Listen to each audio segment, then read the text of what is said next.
നയന ദേവയാനിയുടെ ഓഫീസിൽ പോവുകയാണ്. അതിനുശേഷം ദേവയാനിയുടെ അടുത്ത് നയന ചോദിക്കുക അമ്മ എങ്ങോട്ടാണ് പോകുന്നതെന്ന്.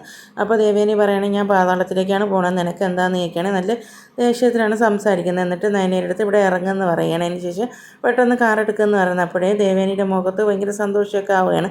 നയനയ്ക്ക് അപ്പോഴേ തോന്നുകയാണ് എന്തോ ഒരു സംശയമുണ്ട്, പിന്നെ അമ്മയുടെ പിന്നാലെ പോകണമെന്നാണ് ഞാൻ വിചാരിക്കുന്നത്. അതിന് ശേഷം ദേവയാനിയാണെങ്കിൽ കാറിൽ വന്ന് വക്കീലിൻ്റെ അടുത്താണ് ഇറങ്ങുന്നതിന് ശേഷം ആദ്യം തന്നെ വക്കീലിനെ കാണുമ്പോൾ ദേവയാനി ടേൺസൊക്കെ പറയുകയാണ്. അപ്പോൾ വക്കീൽ ചോദിക്കുക എന്നോട് എന്തിനാണ് ടേൺസ് പറയുന്നത്, കേസ് ബാധിച്ച ആ കുട്ടിയല്ലേ, ആ കുട്ടി മിടിക്കുകയാണെന്ന് ഇങ്ങനെ പറയുമ്പോൾ ദേവയാനി പറയുകയാണ് ആ കുട്ടിക്ക് ലക്ഷം കിട്ടുമെന്നുള്ള കാര്യത്തിൽ ഉറപ്പാണ്, ആ കുട്ടി നല്ല മിടിക്കുകയാണെന്ന്.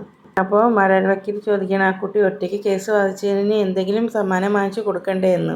അപ്പോൾ ദേവേനി പറയണ അതൊന്നും നടക്കില്ല, ഞാനാണ് ഇതിൻ്റെ പിന്നിൽ, ആർക്കും അറിയത്തില്ല എന്ന്. അപ്പോൾ വക്കീൽ പറയണ ഒരു സമയം മരുമകളെ വെറുക്കുകയും സ്നേഹിക്കുകയും ചെയ്യുന്ന അമ്മാവി അമ്മയാണല്ലേ എന്ന് ദേവയാനി എന്നിങ്ങനെ പറയുമ്പോൾ ദേവയാനി പറയുകയാണ് അതെ അതെ എന്ന്. മറ്റുള്ളവരുടെ മുമ്പിൽ വെച്ച് ഞാൻ ഒരുപാട് ദേഷ്യപ്പെടുകയാണെങ്കിലും എൻ്റെ ഉള്ളിൻ്റെ ഉള്ളിൽ ആദർശിനെക്കാളും ഒരുപാട് സ്നേഹമാണ് നയനയോടെന്ന്.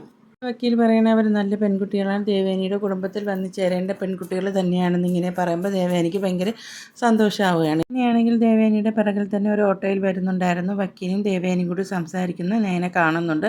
അതിനുശേഷം ഓട്ടോക്കാരൻ്റെ കുറച്ച് ബാക്കിലോട്ട് നീക്കി നിർത്താൻ പറയുന്നു. എന്നിട്ട് ഇവർ സംസാരിക്കുന്നതെല്ലാം നയനെ ശ്രദ്ധിക്കുകയാണേ. എനിക്ക് ഏകദേശം കാര്യങ്ങൾ പിടികിട്ടുകയാണ്. അപ്പോൾ നന്ദുവിനെ രക്ഷപ്പെടുത്താൻ വേണ്ടി വക്കീൽ ഏർപ്പാട് ചെയ്തത് ദേവയാനിയാണെന്ന് നയനെ മനസ്സിലാക്കുകയാണ്.